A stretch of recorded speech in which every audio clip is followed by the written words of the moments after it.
Rise up!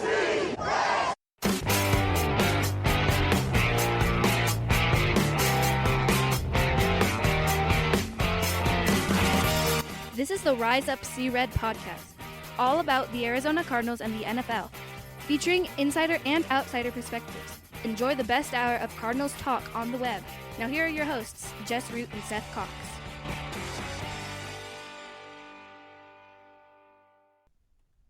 Hello, Arizona Cardinals fans, and welcome to the latest edition of the Rise Up See Red podcast. I'm your host, Jess Root, from CardsWire.com, the USA Today NFL wire site that covers your Arizona Cardinals. My co-host, as almost always is the case, but is Seth Cox from RevengeOfTheBirds.com, the Arizona Cardinals site from the SB Nation network of blog sites.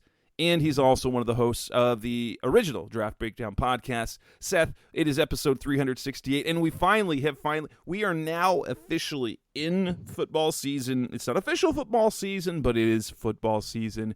We have actual games. Stuff happened. Football was played. It's great, isn't it? Yeah, and it was interesting. My older son's high school football scrimmage got canceled, so I was able to watch the whole game, and I watched the whole game, and you forget how boring those midway through the third and into the fourth quarter can be. But there was a lot of good things that came out of the game, and I think a lot of guys had an opportunity to show what they have and who they could potentially be in the NFL, which is, all you can ask for. Yeah, totally. So in this edition of the show, we're in episode 368. We are going to talk about the preseason win. It was a 36-23 butt kicking. And that 36-23 score wasn't even nearly as close as it was because they got a couple of late touchdowns in the absolute garbage time. The Cardinals honestly put a beat down on the Bengals. Not that really matters in the preseason, but the fact it was fun to watch, especially in the first half. We're going to talk about the standouts. Maybe some of these players who stood out, are they an answer? We're going to talk about the guys that played. Have a look at the first cuts that the Cardinals made over the weekend. Discuss as well the preseason strategy the Cardinals are taking with their starters. And then we're going to look ahead to their matchup this Sunday night against the Baltimore Ravens, a team that has won, I think, 21 consecutive preseason games, because that's amazing or something. But yeah, let's go ahead and get started. Want to talk about who the standouts were in the game on Friday. And obviously there are some names that stand out more than others. One is Victor Dimukeje. Then you've got the two guys that made the most noise for themselves. I would say they would have to be Victor Dimukeje, who was a 6th-round pick a year ago out of Duke, edge defender. Kind of a poor man's Marcus Golden is how they kind of viewed him. And then Greg Dortch, the tiny little receiver who's been making plays in camp, continues to make plays and was great in the preseason. Talking about those guys specifically, how impressive was the performance that they both had? You look at what Dimukeje did, and it's always good to be productive off the edge. And he's fighting for a spot because they drafted two guys to compete and potentially play his spot, with the earlier draft picks. And so to see him come out, and even though it's against, number 2s and 3s, that's what we always talk about. As long as you're dominating the 2s and 3s, it's fine. You don't want to be the other way, right? Like, you don't want to be dominated by a 2 or a 3. So I thought Dimukeje's performance was, enlightening, and it's something that we've talked about before. He's a guy that is a lot like Marcus Golden, obviously not quite as talented. There's a reason he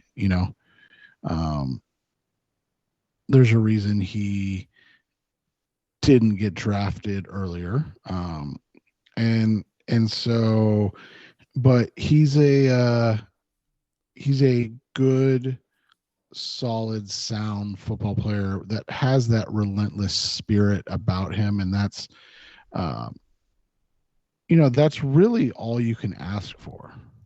Right, right. And I'm not going to equate this, that people were so very excited about his performance. They're like, he's a lock for the roster. I'm not going to discount what he did because he looked dominant. I will say that. He looked dominant on the field. He was disruptive, the 2 sacks. He had pressure on other cases. But we have to look at this. This isn't quite, if you remember a couple of names over the past few preseason, Montarius Dora, there was a couple preseasons where he was just absolutely dominant. Cappy, you'll remember that name for 2018. He was a fan favorite because he could get to the quarterback. Granted, they did this usually in the second half of preseason games against players who mostly are barely making NFL rosters or not making them at all. DeMcCage's performance is a little bit different because it was against guys they had a couple starters on the offensive line.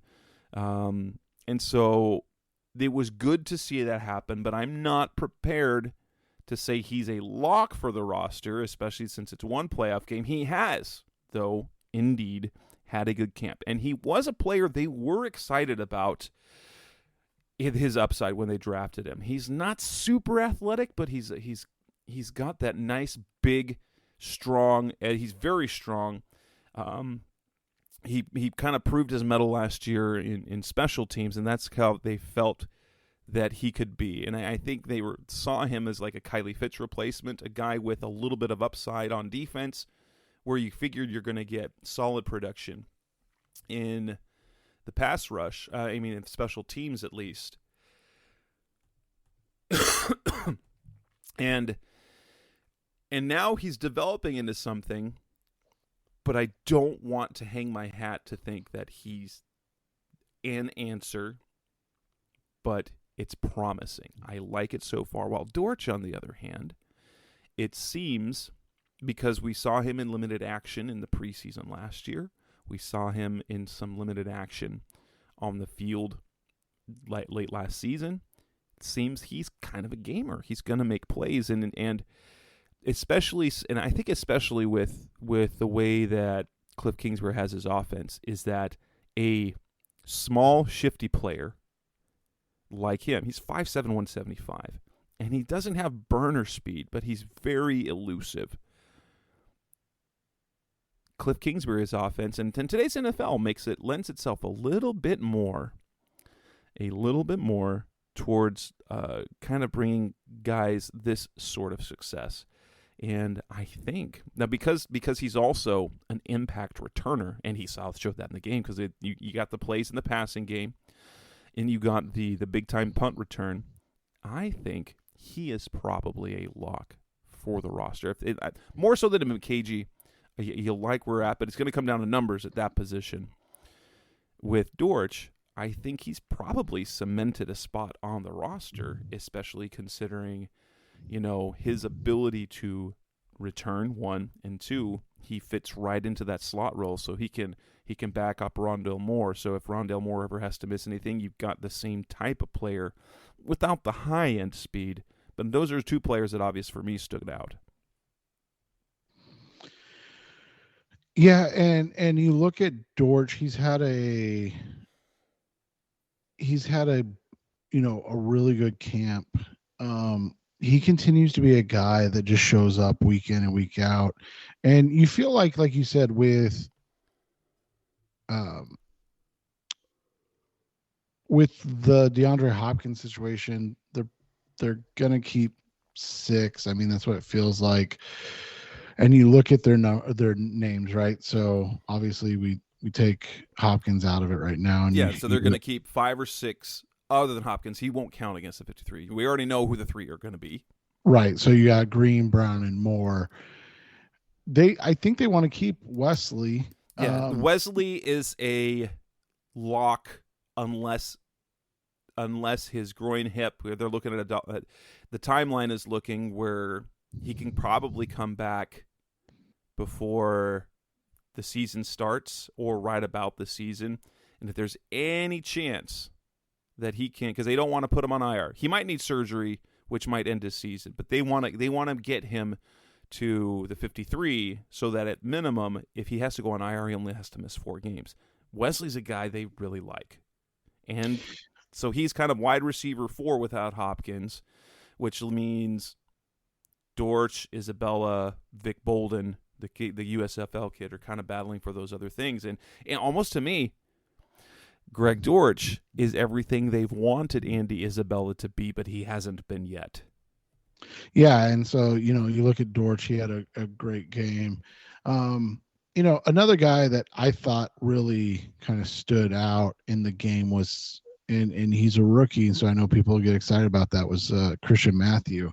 Now, he's a rookie, 1, 2, he's a corner, which is, a desperate need for this team to the fan base.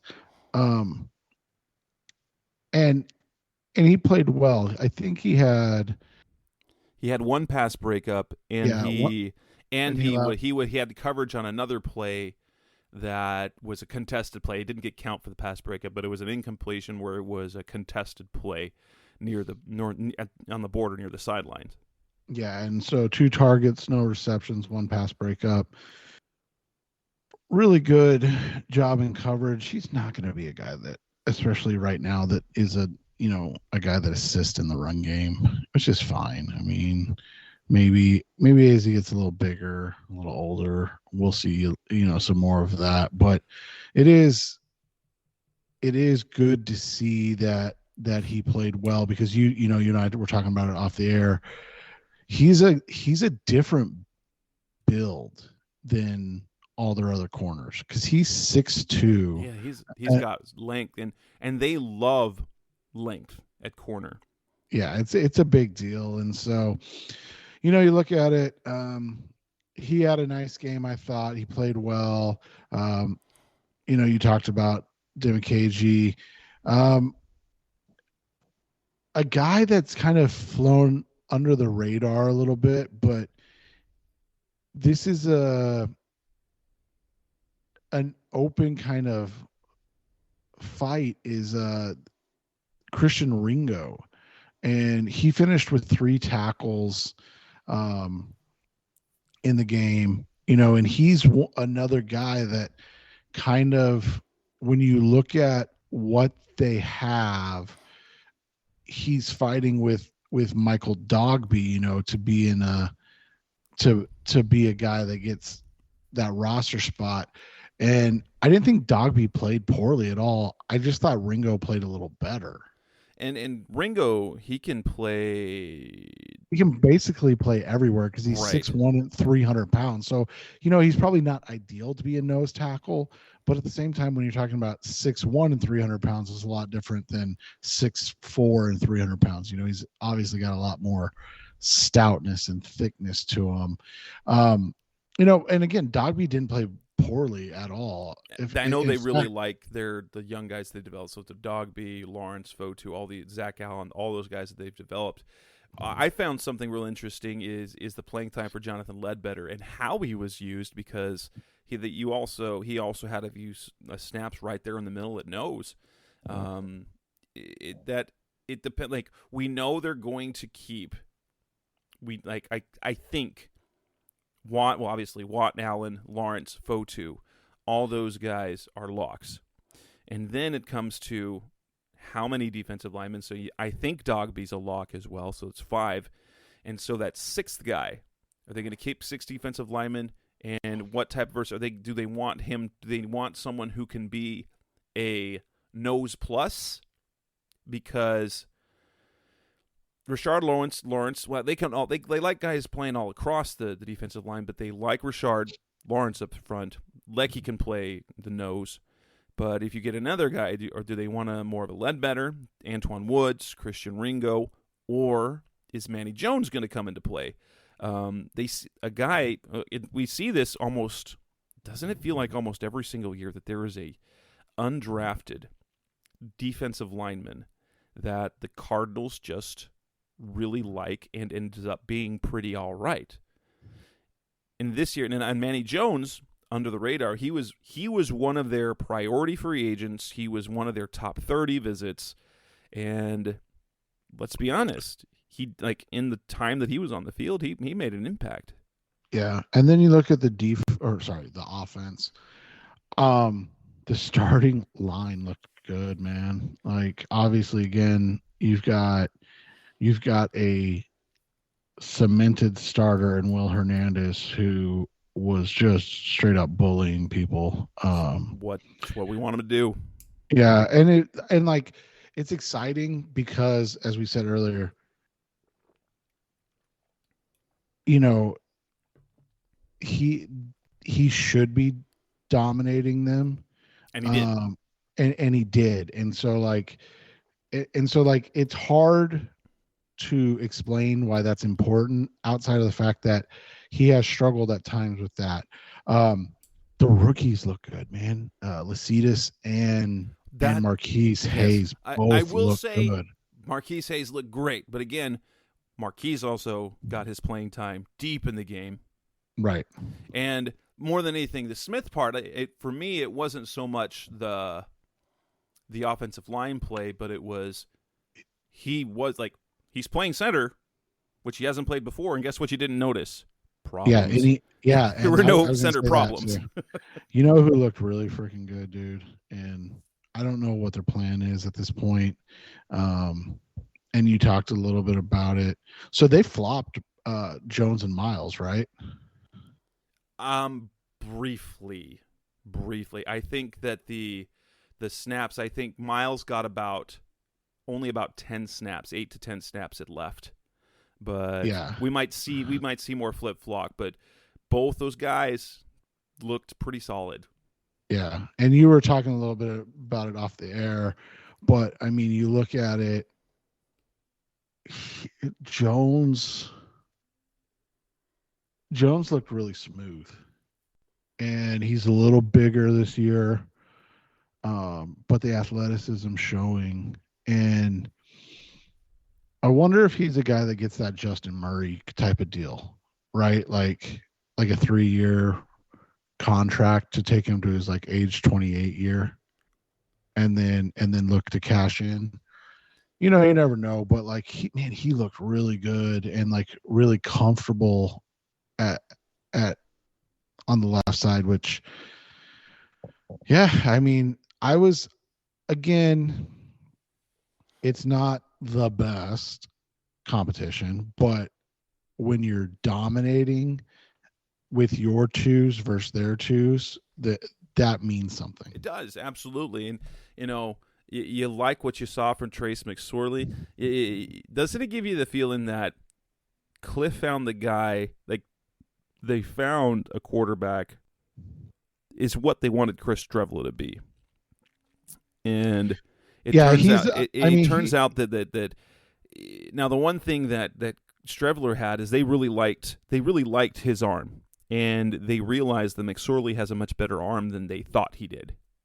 Right. And the thing is with Strevler, you and I talked about this, dude. He's more Tim Tebow than he was than Baker Mayfield, right? And McSorley's much more Baker than so. Right, and he started a ton of games at Penn State. I will say I found one thing really, really, really funny on that TV broadcast from Dave Passer that talked about the long history of great Penn State quarterbacks, and I'm like, wait, who? Yeah, you're like, wait, what? Kerry Collins 20 years ago? Right. So, yeah, it's just, I mean, it's super. I thought it was a good game, and that's the thing. We could talk about this for 25 minutes because they did have a lot of solid performances. I mean, think about it. We haven't even touched on Andy Isabella, who had a good game. He was solid. I was mildly disappointed in one play from him. The one thing that I did like is that you saw him getting separation. Granted, again, it was against twos, but he's not a one. So he was getting separation and getting open. The one thing that you wish that you would have gotten is that one pass late in the game that he could have, when he had to go up for the ball, that he would have gotten that contested catch. That I think if there's one thing that we know about Isabella is that, he's not been great with catching with his hands. Like he's kind of the guy that gets separation and you can just loft it up and he'll catch it, but he's never had to go up and contest catches because that's never been his game. And you want to see that a little bit more if you're gonna see him make the team. Yeah, and I mean that's never going to be his game. And at this point, like you look at it, it was a miss by the Cardinals, and now you're just trying to, like you said, you're hoping to salvage it at this point, right? Yeah. But yeah, I mean there was a lot to like. The run game looked good. Jonathan Ward, Keontae Ingram. You saw some of that size and the someone with his size to put the moves that he had. Both Ward and Ingram made plays in the passing game. That running back competition is going to be fun to watch. But yeah, there was really a lot to like. So coming up next on the Rise Up See Red podcast, the best of our Cardinals talk on the web. We want to talk about specifically, we'll talk a little about Isabella, but also the guys that the Cardinals are kind of counting on. How did they do in their limited playing time? That's coming up next on Rise Up See Red. We're back on the Rise Up See Red podcast, the best of our Cardinals talk on the web. And while few starters played, and that's going to be kind of the theme for this preseason, there were two notable defensive starters, guys, young players, they are counting on this year or hoping to be able to count on, who got playing time early. And that would be cornerback Marco Wilson and linebacker Zaven Collins. They only got a handful of snaps early in the game. Marco had a pass interference penalty. He clearly got beat and then just kind of clobbered Trent Taylor on a play. Zaven didn't make any plays, but it didn't look like he also made any mistakes. Did you see enough from them to either add to your confidence about their playing or to hurt your confidence in their playing as starters this coming season? Marco more, because I think in the game he ended up giving up 2 receptions, right? That sounds about right. Yeah, so you look at him, he gave up 2 receptions on only 2 throws at him for 51 yards, no touchdowns. And he just, here's the thing about playing corner, and I know a lot of people don't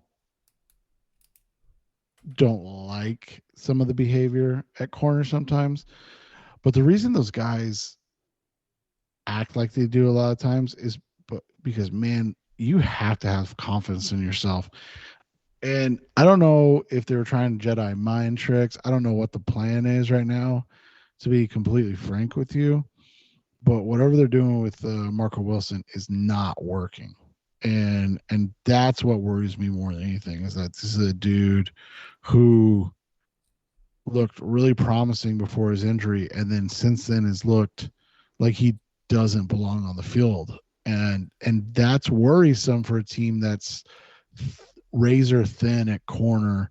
When you look at Zaven, I think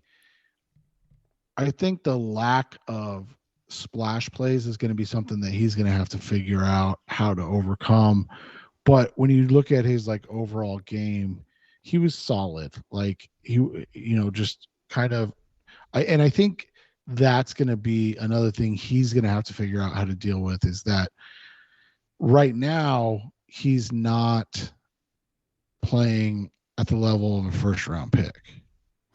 Yeah, but he's also not playing at a level of he needs to be replaced, if that makes sense. Right.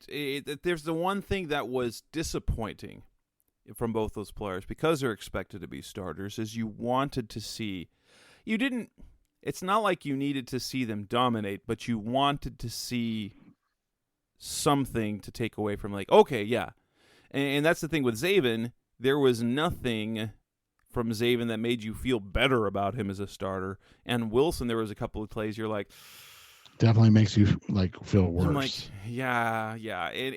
And Wilson is honestly the one that I'm going into the season, I'm more confident in because of the amount he played last season. I was going to say, because he's already done it. Right. But at the same time, it just feels like now there's something to say about that. It's clear that Vance Joseph has nothing but good things to say about him. But then you hear Cliff Kingsbury said he's not throwing all his confidence at him, and which is something you don't like. You know, it's a work in progress. The jury's still out, is what he's saying. When you'd like to say, you know, we're going to give him the work that he needs because we're counting on him. And maybe it's how he came into camp. Maybe it's the mentality that he came in with a little bit of entitlement that they're trying to overcome. But, you know, he looked promising, and I'm he's, because of the traits that he has, you know, it would be he's the guy that you really want the Cardinals to hit on, because as we said it a year ago after he was drafted, this is kind of where you're saying this is okay. Steve Keim, when he trades up for them, he valued Marco Wilson that much, and so if you're talking about his ability to evaluate, you want to look at Marco Wilson and see him succeed. Yeah, and that's, you know, and it's not just Marco Wilson, but it's you know, the position in general that they've neglected for so long, and then they take a guy that's got this upside but has had issues, and it's just like you'd like to see more from him. Like you said, you'd like to see growth, and it's almost like a regression more than anything, and that, I think, is what the concern becomes. But you look at it, I mean, I'd say they had positive play from a couple corners in the game. You know, we talked about Christian Matthew. I thought that Jace Whitaker didn't play poorly. And if he's your slot guy and you move Byron outside, like, that's not a bad thing.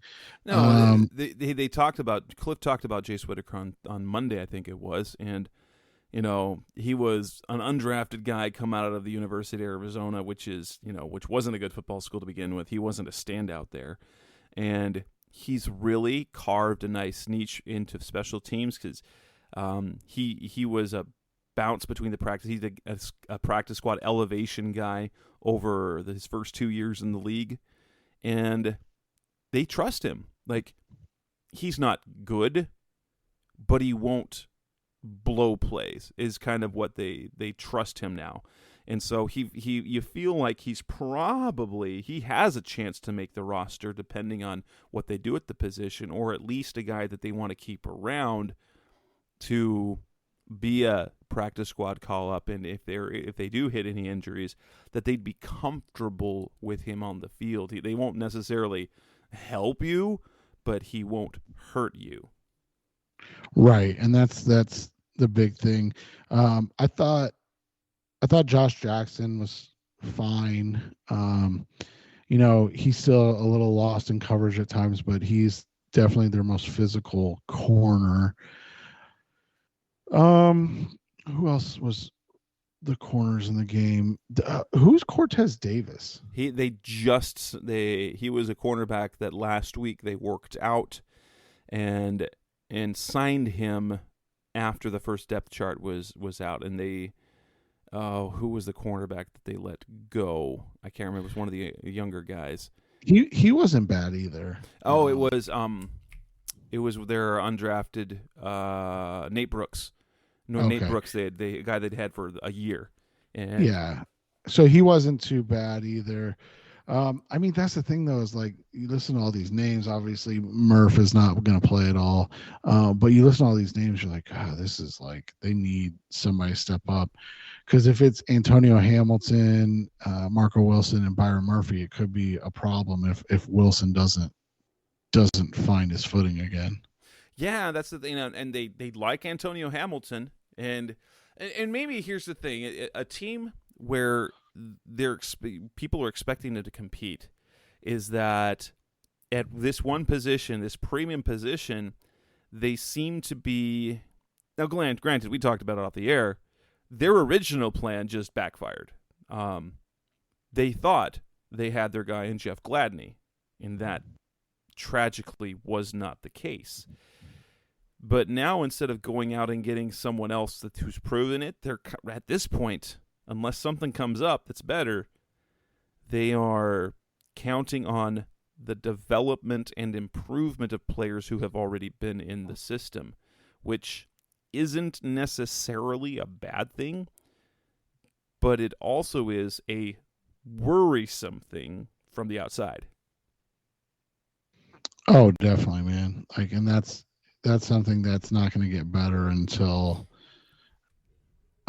you see how things play out on the field. And I know that's a cop out to say, but it's just the reality. Like, if they go out and have a decent pass rush and are causing, getting a lot of hands on footballs, then it doesn't matter. But if they're having to cover for 3.5, 4 seconds, then I mean, it doesn't matter if you have freaking Deion Sanders and Aeneas Williams as your corners. You're not going to have a lot of success. And so that's, it's a combination of the two that you want to see this growth from. And then we talked briefly about Andy Isabella. I'm intrigued to see what he does, because the last two preseasons, his first two preseasons his first 3 years was completely destroyed, where his rookie year, he got a knee injury and missed the preseason, basically. Then 2020, no preseason. Then last year, 2021, he got COVID and missed preseason games. So this was this might have been the first extended preseason action we've seen of Andy Isabella. And he didn't disappoint, let's be honest. Now, he wasn't dominant, but you did notice him on the field, and that's something you want to see. But the question is going to come down to, is he performing to get moved, or is he performing to make the roster? And I know Cliff still values Andy because he has been in the system long enough, and now he knows multiple positions, so he can play outside. He's definitely not as good as a slot, but he knows how to play slot. If we recall, that's what they wanted him to be. Like Rondale Moore, who they have, that's who they wanted Andy to be. But it turned out that he's a better outside receiver because he didn't play inside in college. And he does give you some special teams upside because he can return punts and kicks. And so there's value. It's just not what you want from your second-round pick from 2019. But it'll be interesting to see how this plays out if we finally get any value out of him at all, whether that is ultimately a trade or if he can do something, he can produce something on the roster. But I was glad to see him in the preseason, and he's one of the players to watch for me in this game coming Sunday against the Ravens. Yeah, definitely. And you look at the guys to watch, and it's not just the guys we've mentioned, right? But it's the guys that now you want to see a backup game. And so you talk about Dimikage and how good he was in this game. Okay, like do it again now against a team, like you said, that's won 21, 22 straight preseason games. Yes, that's actually going to be that's an important point. Is now you're facing a team where preseason matters. Right, that takes the preseason fairly seriously. Obviously, you're not going to see their stars, but they're game planning and going. So Dimikage, Matthew, Myjay Sanders, who we haven't even talked about, had a nice game rushing the passer, and then see a little more from Zaven and Josh Jackson and those guys. Like that's kind of what you want to see. And then offensively, Dude, it's just tough because there's just so few spots to crack, right? So, do you think Will's going to start again? Yes, I do. One, they're down a couple of linemen. I think they want to give him reps in the system. Yeah, so you look at that, then you want to see him do the same thing, right? You want to see Josh Jones play well again because he did play well. You want to see Joshua Miles have a nice game. Those are all things like, again, you just want to see them back up their performance. And then, Hayes and Smith they're not battling for the same position, but like, are they going to be able to like hold off Coda Martin who played well, or a Danny Isadora who started and was probably the worst lineman in the game. Those are all things that you're going to look at.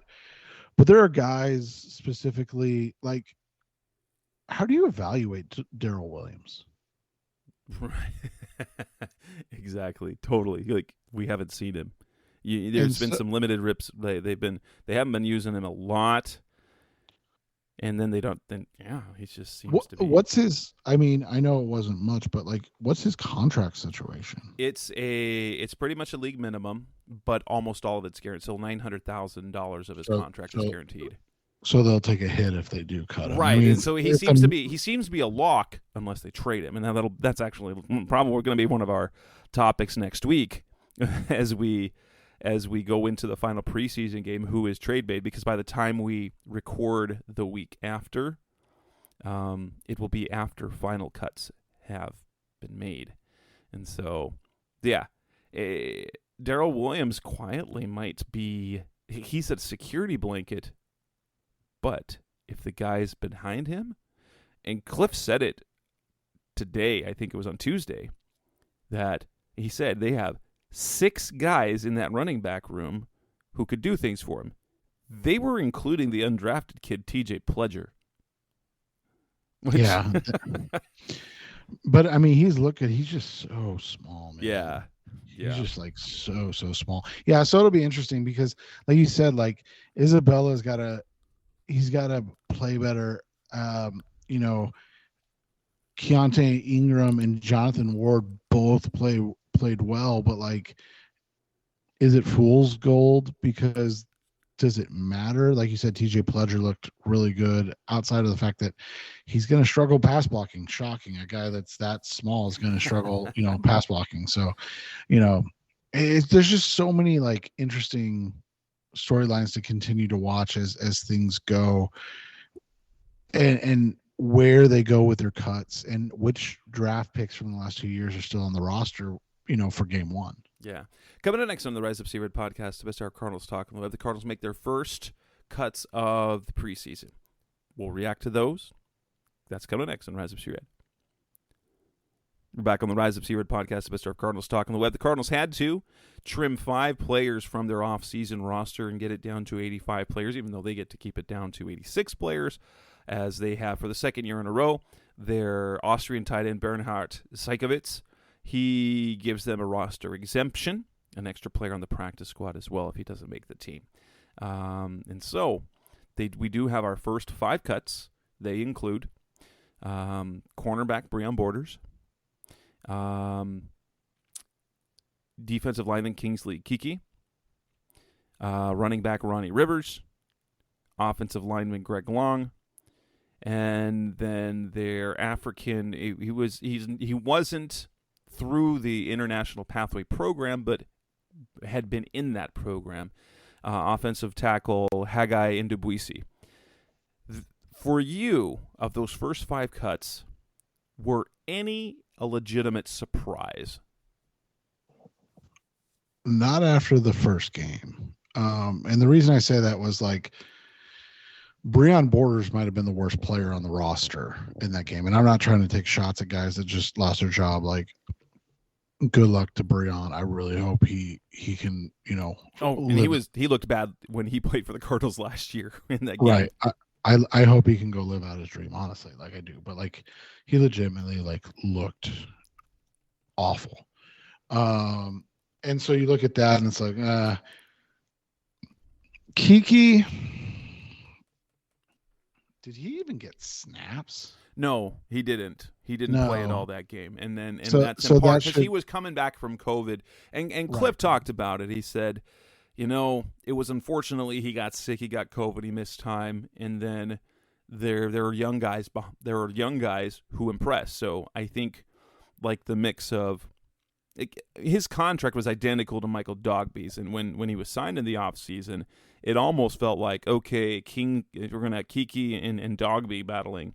But when you've got guys like Jonathan Ledbetter, who's now been with the team, now it's his second year, or the undrafted kid Manny Jones making plays, this way, now he's not a vet. It's not like he's super established in the league, but he's played some football. And so they just made the decision between the lack of opportunities and the play of younger guys behind him. They decided to cut him now, which gives him a better chance to latch on somewhere else, which is, honestly, I kind of like to see, because it's, but like a couple of these guys were interesting. Like you said, Kiki, a veteran, get him out there, let him play. Rivers. Yeah, he was the back of the running back roster. I was like, right. He must have been a guy that just didn't show anything in camp at all. Greg Long was a tryout player that signed. Interesting enough. So the two offensive linemen they cut, in Dubuisi and Long, both got 2 snaps in the preseason game, and you have to cut positions, and when you don't even get into action except for the 2 kneel down snaps, you're probably not going far. But the only one interesting to me was in Dubuisi, is they have to eat over $200,000, because to sign him they guaranteed $207,000 of his salary. So I thought he might have made it longer, or a guy that they would try to keep on the practice squad. Which obviously, if they're cutting him now, practice squad is probably not the plan. Correct. Yeah, Long was an interesting one, because I thought he was a guard. So they had him working at center. All but he got camp. But didn't he get snaps only at left tackle in the game? I mean, I know he only played 2, but like it's just interesting sometimes how these poor guys' chances. But like you said, like when you combine it, they had 7 snaps. So the offensive guys had 7 snaps, and Breon Borders was literally, and again, I don't mean any offense to it, but like he was literally the worst player on the field. His 23 snaps, like there wasn't a worse player. So it's not a surprise. It's unfortunate, but it's not a surprise. And I was mildly surprised that Jared Garantano, their undrafted quarterback, didn't get cut. But now it makes it a little more sense. Kyler's not playing in the preseason, and it doesn't sound like Colt's going to play this week either, and so they need. I was going to say, is Colt going to play in the preseason? So it sounds like, because Cliff said on Tuesday, is that Trace is going to be amped up to play his former team. It sounded like Trace McSorley is going to start again, and that'll give him the first half, and they'll give Garantano the second half. Which, then if Colt is ready to go in the final preseason game, you might give him a little bit of work and Trace the rest of the snaps in the preseason finale, unless they know that they're not going to keep Trace, in which you just keep Guarantano, let him play the preseason finale, and then hope he can go on the practice squad, because he's probably not going to go anywhere else, because he was so desired after the draft that he was not drafted at all. Yeah, exactly. Come to next on the Rise of C-Red podcast, the best hour of Cardinals talk on the web. Let's talk about a little bit. It doesn't sound like the starters are really going to play this preseason. Doesn't matter. That's coming next on Rise of C-Red. We're back on the Rise of C-Red podcast, the best hour of Cardinals talk on the web, and we know for sure one thing. Kyler Murray admitted it himself on Tuesday. He's not playing in the preseason, and Cliff said that at least the game against this week against the Ravens, the second preseason game, which is the equivalent to the third preseason game in the 4-game preseasons that there were in years past, that was the one that traditionally the starters would get the most work at. Cliff said The starters will play probably what they played against the Bengals, which means no starters on offense except for Will Hernandez. And then the only real starters on defense are Zaven Collins and Marco Wilson because they're young and they're trying to give them snaps. But even like you look at some of the case like Rondell Moore, who's a second-year player. They're not even playing Rondell. So the guys, with the exception of 3 players that they're expecting to make significant contributions to this team on offensive defense, the only 3 that are going to be Will Hernandez, Marco Wilson, and Zaven Collins. Which is, I will admit, this is a departure from kind of Cliff's. Cliff has been, at least early in his coaching career, has handled preseason work traditionally. Part of that in 2019 is because they wanted to give Kyler as many snaps as he could, but you would have the starters playing out there progressively. In the preseason third game, you'd play about the first half. He was very kind of traditional in that sense. But what do you think about? Do you think it matters that the starters are basically not playing at all in the preseason? No, but to make it more eloquent, if this was a new staff with a lot of new schemes and a lot of guys that needed reps, then it would be more important. But outside of Marquise Brown, who needs the reps on offense? Exactly. That's kind of the thing you want. That's one of the great things about having coaching continuity is that now this is year 4 in the system. You don't need your starters to get reps. You can use those game reps on players that you truly need to evaluate. So guys competing for starting jobs, guys new to the system, young players you want to give experience and you want to evaluate, especially with how the preseason has sort of evolved in recent years. And with the pandemic years proving that a preseason isn't necessary, I like the way they're doing it because then you can go and honestly, I feel the same thing about the offseason program. If there is continuity in the system, guys that have been there before, those reps are much more valuable for evaluation purposes for guys new and guys competing who need experience and or evaluation. And so that's kind of nice because now the Cardinals are in a situation, if they can keep up with this continuity, where they know what they want and they know what they have. And so you don't need to give Zach Ertz, reps in the preseason. You don't need to get Justin Pugh out there. You can let them get their practice reps. And the other thing that is because they're practicing against Tennessee next week, a couple of joint practices, that's the starters' preseason game.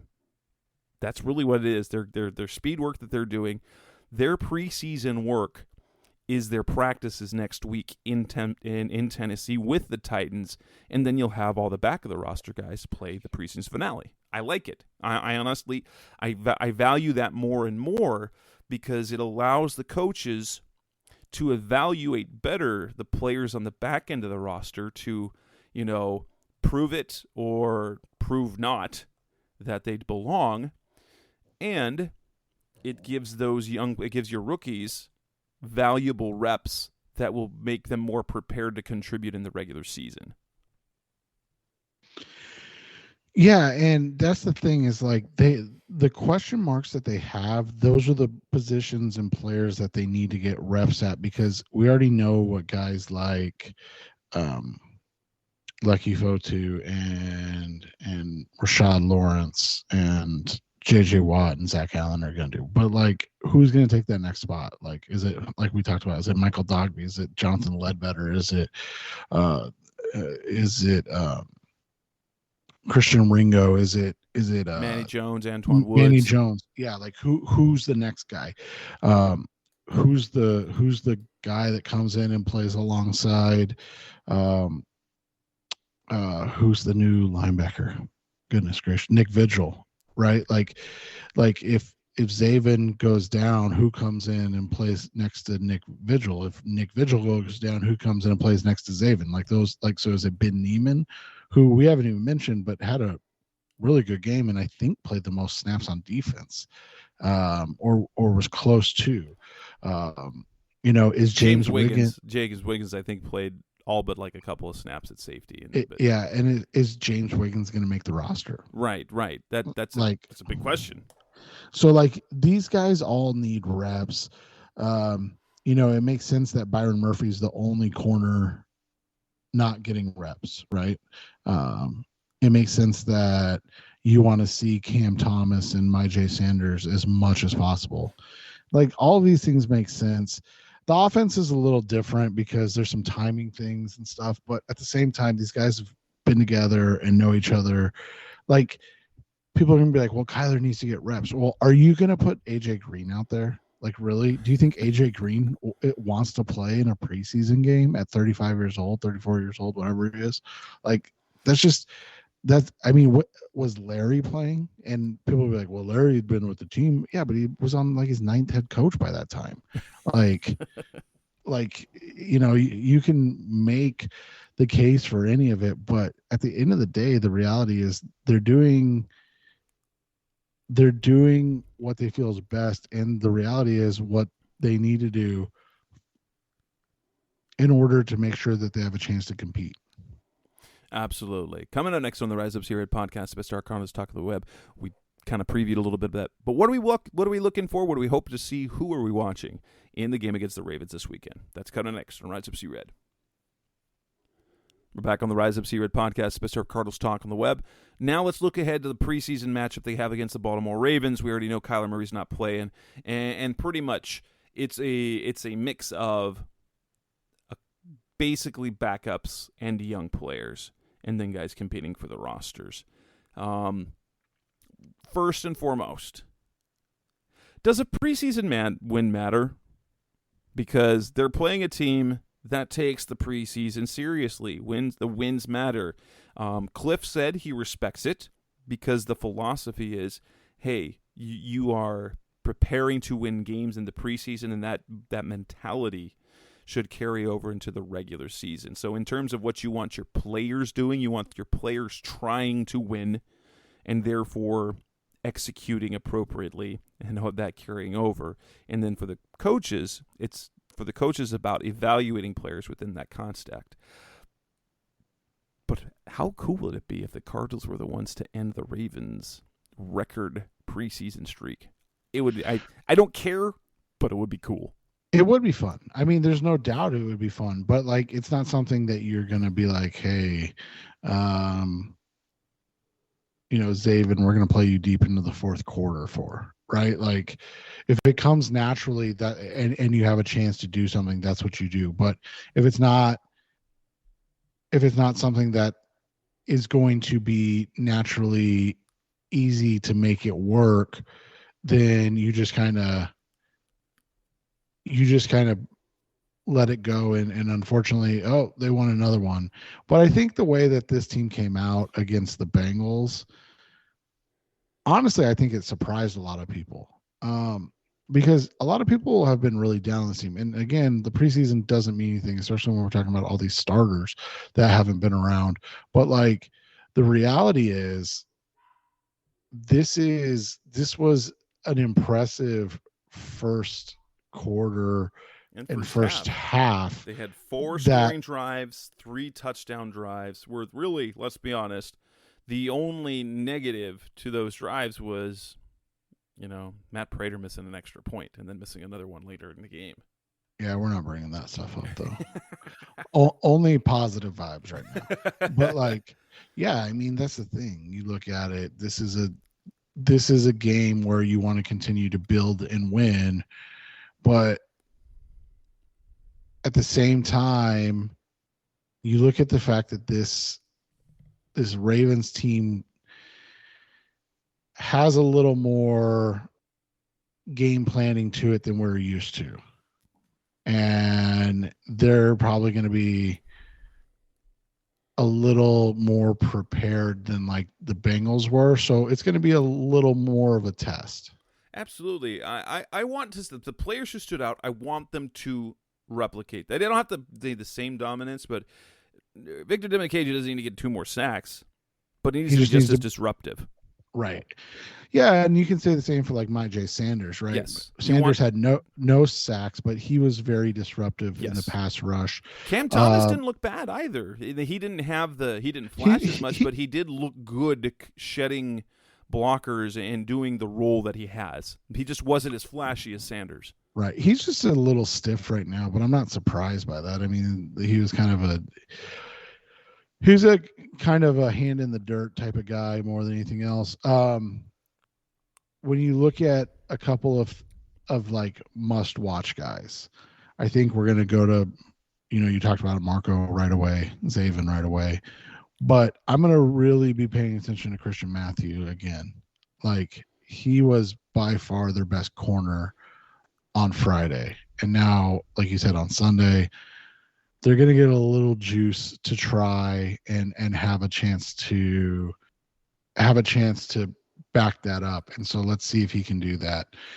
The other thing is I'm going to be looking at is like, who's the other corner that steps up? Antonio Hamilton was okay in the game. We talked about it, but like, does Cortez Davis continue to kind of turn heads? Does Marco come back and play better? Does Josh Jackson, is he a guy that we're underselling his chance to be there?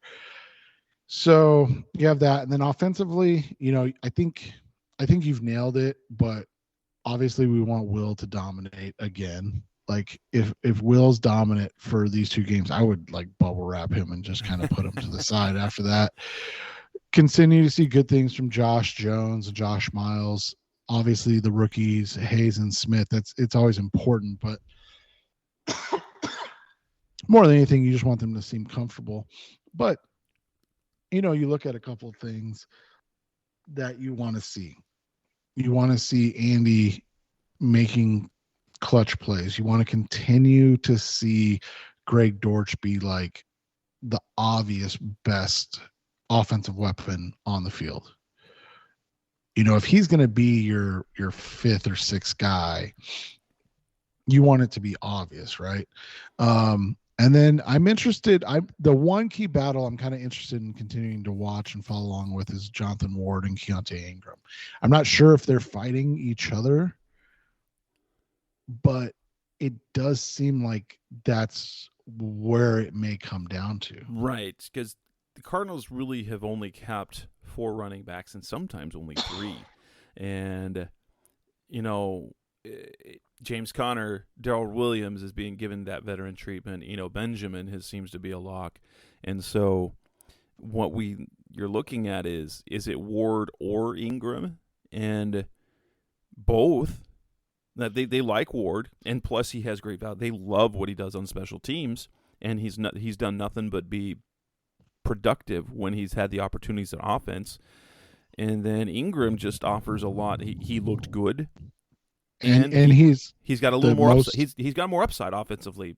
Honestly, that's part of it, and he's the most similar guy they have to James Conner in terms of size, skill set. We've even said he's got a little more juice, like not taking anything away from Connor, but he's just a little more athletic than you expect when he gets out there. We talked about a while ago. He's kind of David Johnson like, honestly, isn't he? Yeah, he's not quite that freak athletic, but he's definitely got like, he's a big athletic guy that you just and with a similar running style too. Yeah, and he's just like I said, he's just a guy that's able to make plays and show off a little more wiggle than you expected, and that's similar to Connor. When you watch Connor run. And other than that, I want to see Sean Harlow, because Sean Harlow is a lock for the roster. He is the Rodney Hudson backup. You want to see him not be bad. You want to see the Smith not mess things, like have him not be an issue at center. You want to see Josh Miles, Josh Jones continue to be solid at tackles. And then, you just, honestly, you want to see players standing out. You want some players to stand out. You don't want it to just be... So you want the guys who stood out last week to repeat that, but you also want other guys who didn't do much. You want them to make plays. You need the... So fans know who they are and, give them a chance to not only make the roster here or make it onto a roster somewhere else. Yeah, and that's a big thing. We've talked about, and you'd like to see some of these guys get that opportunity to make it on another roster.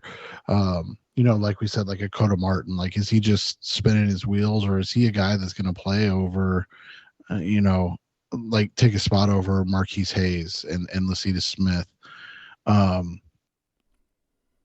Victor Bolden and Andre Baselia and these guys that have been...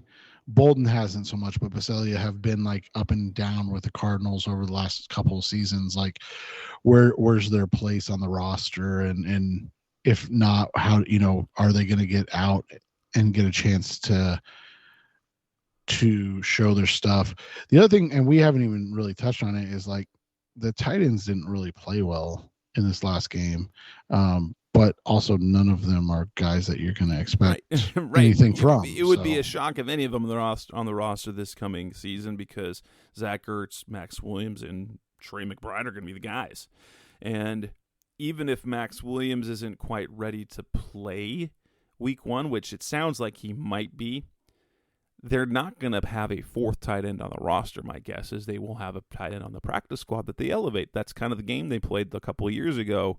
Is they just burn through their elevations and just bring in another tight end. They were nothing much to write about. Steven Anderson, then he got hurt. Deion Yelder was on the field a lot. Bernhard Seikovits had his first catch. And then there's the undrafted kid, Chris Pierce, who you don't really know much about. Let's be honest. That's right, exactly. Deep on the roster, and if he is on the roster after this week, and they brought in a couple of tight ends. They brought in a couple of tight ends on Monday because of the injury situation, because Ertz is not practicing. Max Williams is on light duty. Trey McBride is just coming back. And then now Steven Anderson's going to miss a week or two. Right. That's how it all works. So, but yeah, so this is a game. It's going to got the black helmets. It's going to look so cool. Yeah, it's going to be fun to watch. It's Sunday. It's semi like the prime time game, and you get all the oohs and ahs of that. It should be fun, man. Like, yeah, there's no big names in it, but like it's going to be, I think it'll be good football for about 2 quarters, and then we'll see what guys that could be selling insurance soon are going to do. Yeah. And with that, we will wrap up this edition of the Rise Up C-Red podcast, the best hour of Cardinals talk on the web. We will be back again this following week after the Cardinals play the Baltimore Ravens Sunday night, and we will, be looking ahead to that preseason finale as we look ahead to final cuts and the beginning of the regular season. So this is Jess Root. I'm Jess Root. That's Seth Cox. We'll be back again next week. As always, thanks for listening. Thanks for listening to the latest edition of the Rise Up C-Red podcast. Listen to previous episodes and subscribe to the show on Apple Podcasts, Stitcher Radio, Audioboom, or many other podcast platforms so shows are delivered directly to your mobile device. Please give the show a 5-star rating and always support the sponsors who support the show. We'll be back soon for the best hour of Cardinals talk on the web. Rise Up Red Sea, be Red C-Red, and of course, Rise Up C-Red.